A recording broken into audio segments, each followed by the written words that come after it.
Assalamualaikum warahmatullahi wabarakatuh. Ketemu dengan saya Usman. Saya akan mencoba menjelaskan apa itu berkas personal dan karakteristik yang mendasarinya serta jenis dari berkas personal yang biasa digunakan di organisasi atau lembaga. Baik, sebelumnya saya akan coba mengenalkan dulu bahwasanya yang namanya organisasi itu pasti memiliki staf atau karyawan.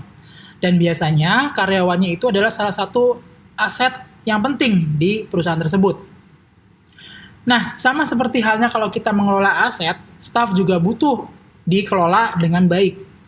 Ya, untuk menghasilkan keuntungan yang sangat maksimal atau bisa menggunakan staf tersebut dengan sebaik-baiknya di tempat yang tepat dan dengan cara yang tepat. Hal tersebut itu nggak akan tercapai kalau organisasi tersebut tidak menjalankan manajemen berkas personal yang baik. Karena informasi yang ada dari berkas personal yang dimiliki oleh organisasi itu dapat menjadi bahan untuk membuat keputusan. Selain itu juga untuk melindungi dari hak-hak para stafnya dan para karyawan, ya, baik itu urusannya dengan perusahaannya atau dengan individunya itu sendiri. Salah satu contoh yang paling dekat itu adalah hubungan antara data dengan sistem gaji atau payroll-nya. Sehingga manajemen berkas personal yang tepat itu akan sangat berhubungan dengan pengeluaran perusahaan untuk membayar gaji pegawainya atau stafnya. Sehingga perlu dimaksimalkan, perlu sangat spesifik supaya apa? Supaya tidak ada kebocoran dana yang karena tidak tepat pembayaran gajinya. Itu salah satu contoh yang utama. Baik, kita akan lanjut mengenai ke konteks dari manajemen personal record. Manajemen personal record adalah salah satu hal yang dikelola di organisasi itu yang punya fungsi sangat melebar. Dalam berbagai hal itu banyak dipakai berkas-berkas personalnya atau berhubungan dengan individu. Dan biasanya itu berhubungan dengan setiap bagian atau di setiap departemen yang ada di organisasi atau di perusahaan. Nah, tujuannya adalah supaya bisa menghasilkan atau bisa mengelola data mengenai karyawan tersebut atau staf tersebut sehingga menghasilkan keuntungan yang maksimal. Nah, cara ini itu baru bisa terlaksana kalau resources atau berkas personal yang ada itu dikelola dengan baik, ya dikembangkan dengan baik, dan untuk kedepannya, untuk di masa depan itu dikembangkan dengan baik pula.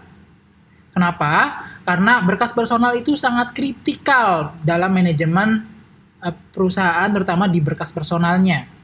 Lanjut ke bagian berikutnya, saya akan mencoba menjelaskan mengenai karakteristik atau ciri dari berkas personal. Ya, dari secara umum, secara garis besar, pengelolaan berkas personal memang tidak berbeda jauh dengan pengelolaan berkas yang lain. Namun berkas personal memiliki karakteristik yang khas, yang agak berbeda dengan arsip-arsip yang bukan berkas personal. Walaupun secara umum pengelolaannya nanti kurang lebih akan sama. Apa sih karakteristik yang biasanya meliputi dari berkas personal? Yang pertama ada fungsi berkas personal dengan pemerintahan. Biasanya kalau di pemerintahan, dia punya banyak cabang di negara, misalnya kementerian. Sebagai contoh kementerian, di Indonesia kementerian apapun biasanya memiliki balai atau cabang mereka sebut sebagai balai di berbagai daerah, berbagai provinsi di Indonesia. Tentu berkas personal stafnya atau PNS-nya itu biasanya akan berkumpul di kantor utamanya yang biasanya berlokasi di Jakarta. Nah, ketika seorang pegawai atau seorang PNS tersebut dimutasikan atau dipindahkan ke balai-balai atau ke cabang-cabang di daerah tersebut, maka berkas personalnya itu seperti apa pengelolaannya? Pengelolaannya adalah sangat bergantung pada kualitas dari komunikasi yang ada di lembaga tersebut. Kalau sekarang mungkin komunikasinya sudah bagus ya, sudah dalam artian komunikasi itu kita bisa lancar berkomunikasi via banyak media, misalnya via internet ya, gak lagi harus mengandalkan fisik surat atau pos. Nah, sehingga kalau di zaman dulu ketika komunikasi belum terlalu lancar, maka ada solusinya yaitu membuat berkas atau duplikasi dari berkas personal dari PNS-nya itu untuk dibawa ke balainya. Mungkin kalau zaman sekarang dari pusat itu cukup mengirimkan kopinya aja melalui internet, sehingga kalau di zaman dulu perlu ada strategi yang khusus. Masih dalam konteks yang sama, ketika pengelolaan berkasnya sudah baik, maka sebuah lembaga, sebuah organisasi itu bisa memaksimalkan resources yang ada. Resources ini bisa berupa SDM ya, dan membantu untuk memberikan data yang akurat. Untuk apa? Untuk memberikan keputusan atau terkait dengan SDM atau pengelolaan secara umum. Dan salah satu karakteristik yang sangat berhubungan itu adalah adanya hubungan yang kuat antara manajemen berkas personal dengan sistem pemerintahan adalah dana pensiun. Jadi kalau di berbagai tempat, terutama kalau yang memberikan dana pensiun kepada stafnya setelah dia pensiun ya, seperti BUMN atau PNS atau lembaga pemerintahan seperti itu, maka data personal itu sangat berhubungan sama dana pensiunnya atau gaji ketika dia pensiun. Ketika ada data yang tidak update, ada data yang tidak sesuai, maka ketika dia pensiun itu bisa jadi haknya tidak terselesaikan dengan baik oleh lembaga pemerintahan atau lembaga BUMN tempat dulu dia bekerja. Selain itu juga ketika kita bicara mengenai dana pensiun, maka ada juga orang lain yang berhubungan. Misalnya seorang ayah gitu ya, sudah memiliki dua anak misalnya, ketika dia pensiun kemudian dia meninggal dunia, maka negara itu memiliki kewajiban untuk menafkahi kedua anaknya sampai anaknya itu berumur 25 tahun. Sehingga bayangkan kalau misalnya datanya tidak komplit atau tidak sesuai, maka hak dari yang harusnya mendapatkan uang dari negara tersebut sebagai dana pensiunnya itu tidak mendapatkan. Sehingga berkas personal sangat penting nih untuk menjamin hak dari orang lain. Oke, baik, itu yang karakteristik yang pertama. Karakteristik yang kedua atau ciri alamiah yang kedua mengenai manajemen staff dan manajemen berkas personal. Nah, di setiap perusahaan, pemimpin atau kepalanya itu harus tahu siapa sih yang bekerja pada dia, dari mana dia berasal, ya, apa aja kerjaannya, apa aja tanggung jawabnya, dan bagaimana untuk mengefektivitaskan kerjaan mereka itu. Seperti itu ya.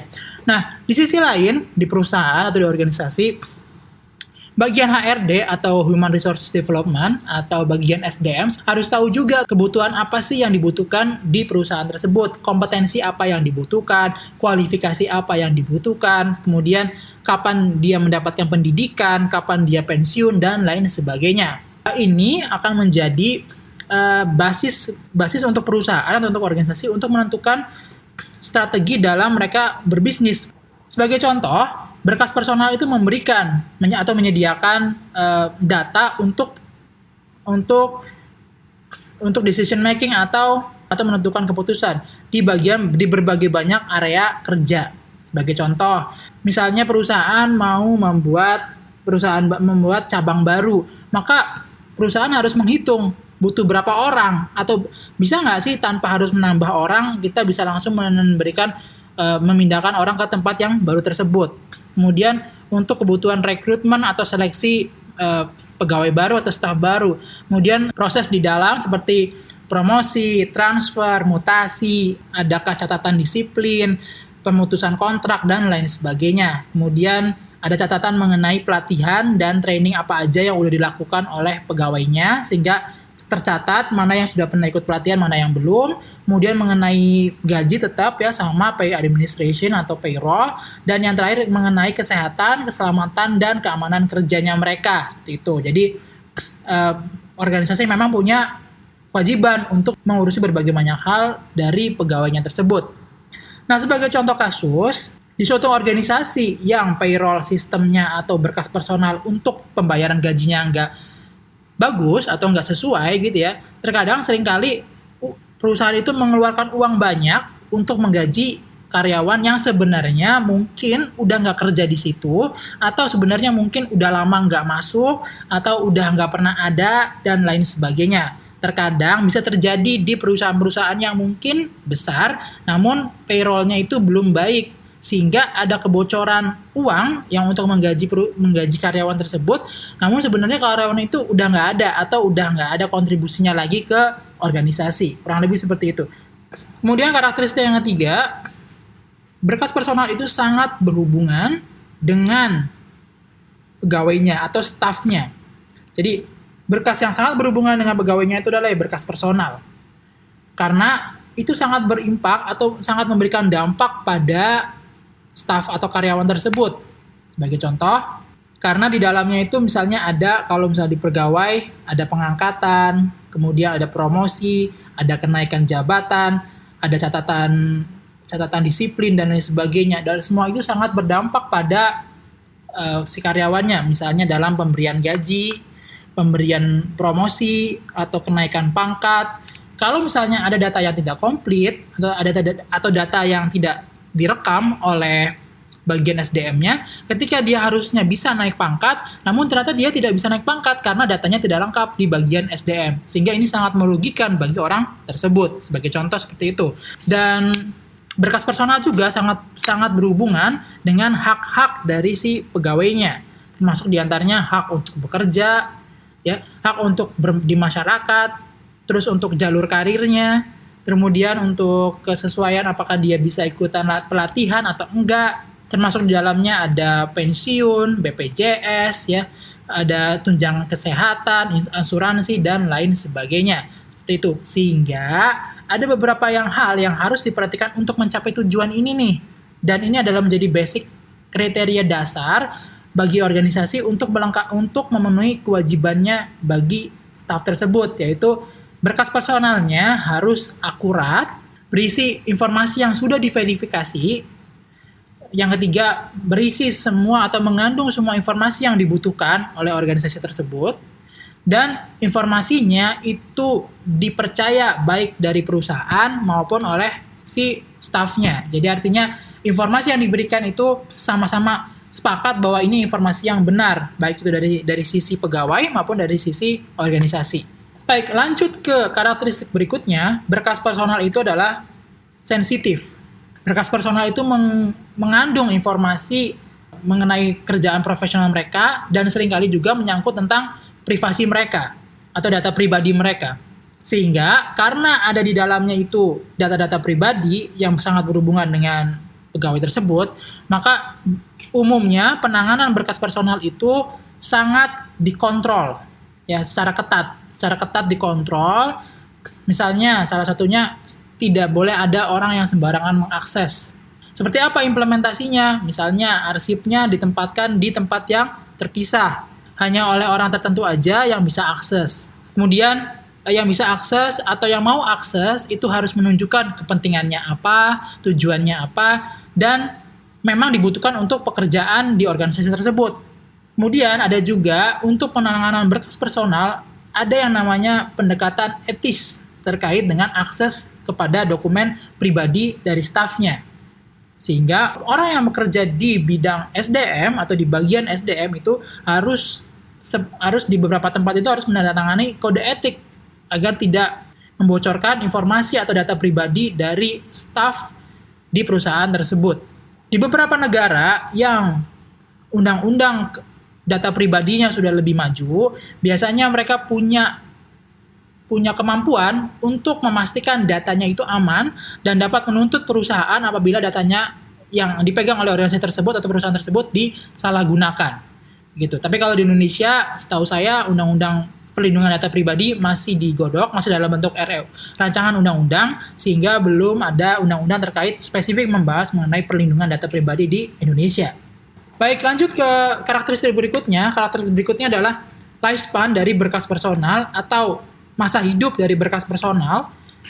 Nah, biasanya berkas personal itu disimpan oleh perusahaan selama pegawai tersebut atau staf tersebut bekerja di organisasi tersebut. Dalam banyak kasus berarti ini bisa tahunan, belasan tahun, bahkan sampai berpuluh-puluh tahun.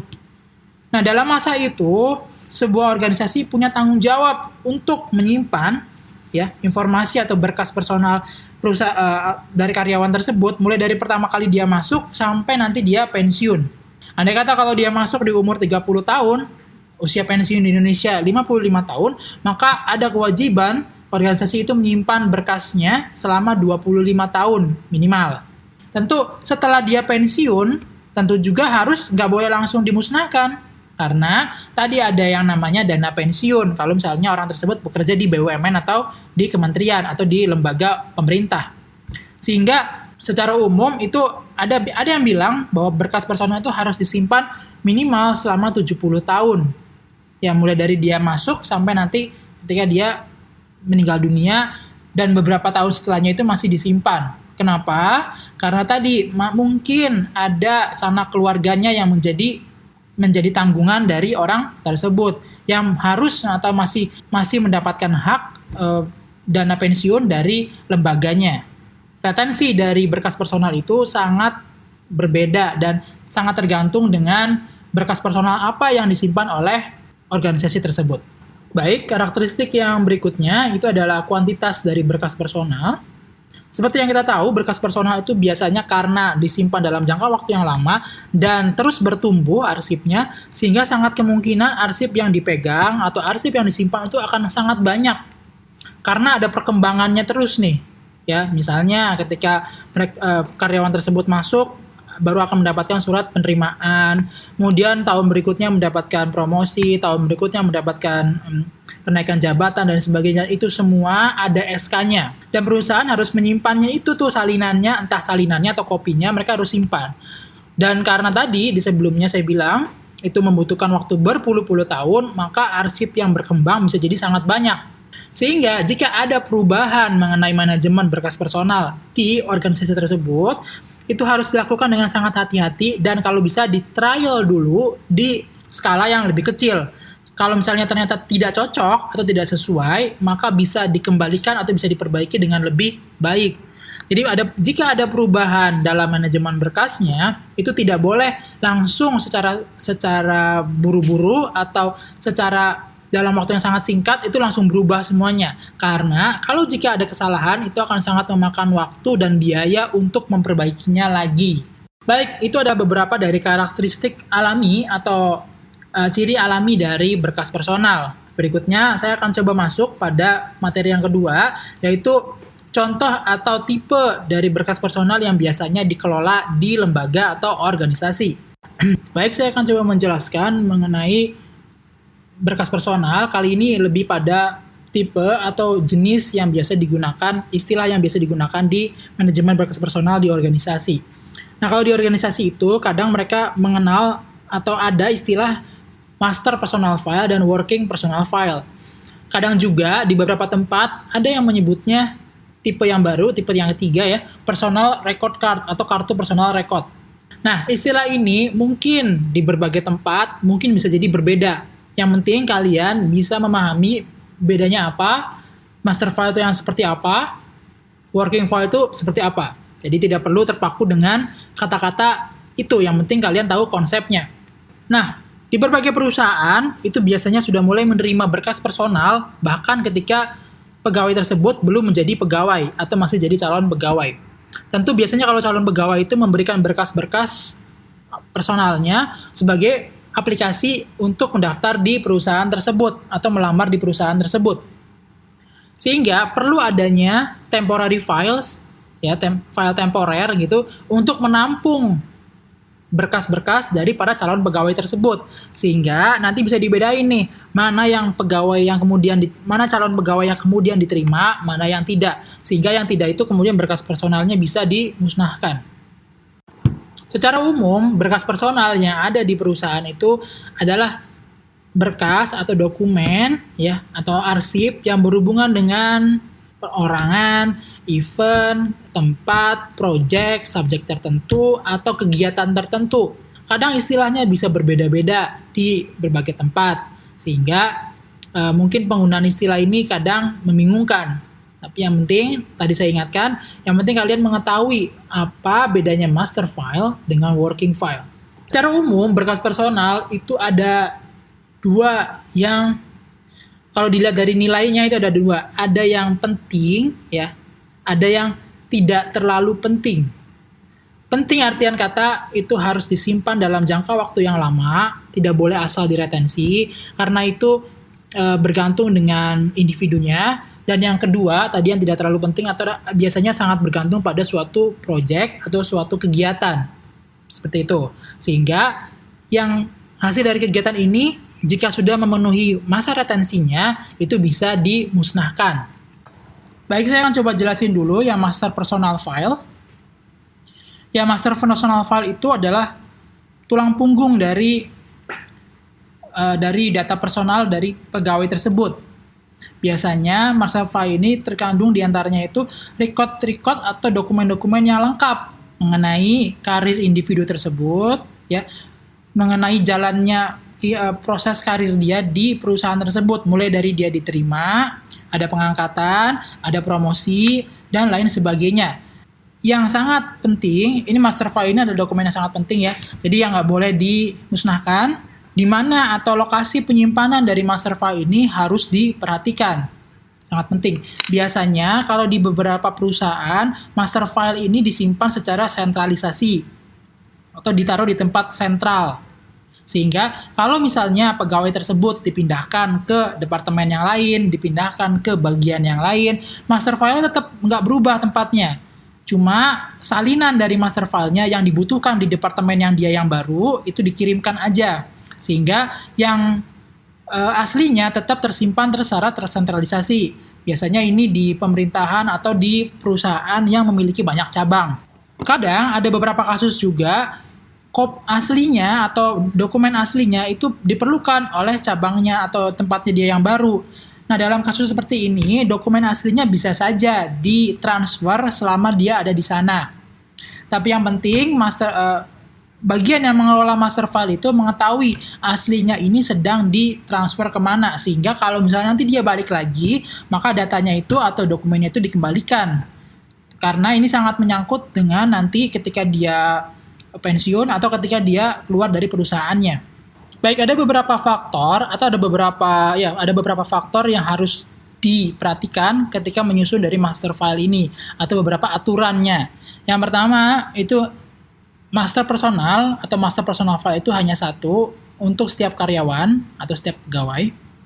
Master file itu akan mendokumentasikan segala kegiatan legal antara pegawai dengan kantornya atau organisasinya, dan rekod komplitnya itu dikumpulkan di sana. Misalnya ada SK pengangkatan, maka itu sebagai master file-nya tuh harus disimpan baik antara si organisasi maupun pegawainya, dan itu adalah menjadi hubungan legal antara perusahaan dengan pegawainya. Dalam sistem yang tersentralisasi penyimpanannya, master file harus dikelola oleh cabang utamanya atau kantor utamanya, sehingga kalau misalnya ada kegiatan apa-apa, misalnya atau ada pemindahan, mutasi dan sebagainya, itu tadi seperti yang di awal, datanya tinggal disampaikan ke cabang-cabangnya aja.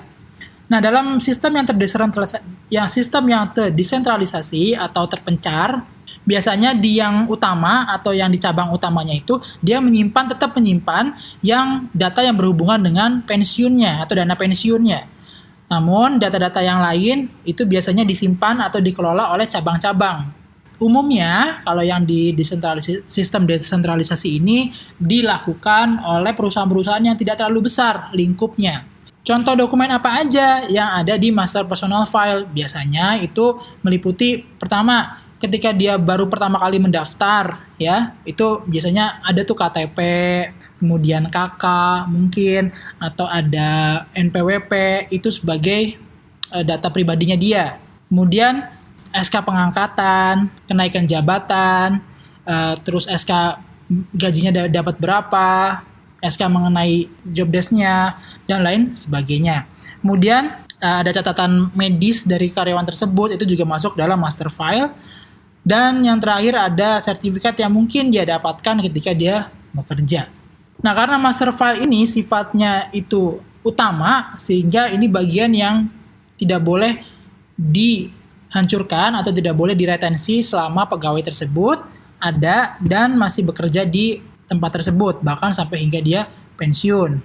Ya, salah satu bentuk lain dari master personal atau master personal file, ya, terkadang terus bertumbuh tuh. Master personal file bisa jadi terus bertumbuh. Misalnya selama 10 tahun itu ada catatan atau ada laporan bagaimana dia bekerja selama 10 tahun itu, prestasinya seperti apa, termasuk diantaranya ada promosikah, ada prestasikah, dan sebagainya, itu tercatat dalam satu summary. Kemudian ada berkas-berkas yang terkaitan dengan edukasi atau ada pendidikannya dia. Misalnya dia ketika bekerja selama 10 tahun, kemudian dia kuliah lagi, ambil master atau ambil sarjana, maka ijazahnya tersebut adalah masuk ke master personal file. Kemudian ada surat promosi, ada pemindahan, mutasi, dan lain sebagainya itu masuk dalam master personal file. Dan tidak hanya berkaitan dengan yang prestasi, kadang-kadang arsip-arsip yang terkait dengan disiplin atau misalnya satu catatan disiplin juga masuk ke dalam master personal file. Jika sudah pensiun, terkadang kalau misalnya dia sudah meninggal, maka perusahaan bisa jadi meminta akte kematiannya ke keluarga yang menjadi ahli warisnya. Nah, karena data personal mungkin bisa jadi berubah, karyawan yang datanya mungkin ada mengalami perubahan atau update ya, misalnya seperti pindah alamat atau pindah KTP atau berubah status dari yang tadinya single menjadi nikah, maka harus melaporkannya ke staf SDM-nya. Supaya apa? Supaya datanya itu tetap up to date. Ya, karena tidak mungkin kan perusahaan selalu mengawasi kehidupan dari si pegawainya. Jadi misalnya kalau ada yang sudah menikah, tentu dengan dia sudah menikah akan mendapat tunjangan istri atau tunjangan suami. Sehingga kalau misalnya dia tidak mengupdate informasi mengenai dirinya, maka dia sendiri yang akan dirugikan. Baik, lanjut ke working personal file. Kalau bedanya dengan master personal file, kalau working personal file itu biasanya berhubungan dengan informasi yang dibutuhkan untuk menyelesaikan pekerjaan dan terkait dengan pekerjaan sehari-hari atau task dia bekerja sehari-hari dan tidak berimpak pada jangka waktu yang sangat panjang. Biasanya working personal file itu sangat berhubungan dengan apa yang dia lakukan di daily basisnya. Dan biasanya informasinya itu hanya untuk mensupport fungsi-fungsi yang umum atau artinya fungsi-fungsi yang nggak spesifik. Misalnya ketika dia mau cuti, maka pegawai tersebut mengajukan surat cuti. Nah, surat cutinya itu adalah salah satu bentuk working personal file yang mendukung dia untuk bisa pergi cuti. Nah, ketika dia sudah selesai dari cutinya dan kemudian sudah berlalu 1 atau 2 tahun, maka surat pengajuan cutinya itu boleh dimusnahkan. Karena apa? Karena tidak berhubungan secara langsung selama jangka waktu yang lama. Working personal file adalah berkas personal atau berkas yang terkait dengan personal yang boleh dihancurkan atau boleh diretensi jika sudah memasuki masa retensinya. Misalnya, ada tadi kan contoh surat cuti, ada juga misalnya dia ikut rapat undangan, misalnya undangan rapat, undangan untuk ikut pelatihan, undangan mengikuti pendidikan dan lain sebagainya. Maka ketika pelatihannya sudah selesai, maka biasanya akan mendapatkan ijazah atau mendapatkan sertifikat. Maka ijazah dan sertifikatnya itu yang menjadi master personal file. Sedangkan surat undangannya, kemudian bukti dia mengikuti, daftar absennya, itu termasuk dalam working personal file yang tidak perlu disimpan dalam waktu yang lama. Contoh dari working personal file ini sangat banyak begitu ya. Intinya yang sehari-hari dia lakukan, misalnya absen harian, kalau misalnya ada laporan harian, kemudian ada pengajuan cuti, surat sakit, undangan, ada surat tugas, begitu, ada slip gaji, itu adalah file-file yang tidak perlu disimpan dalam jangka waktu yang lama. Jadi perbedaan antara master personal file dengan working personal file ada pada nilainya.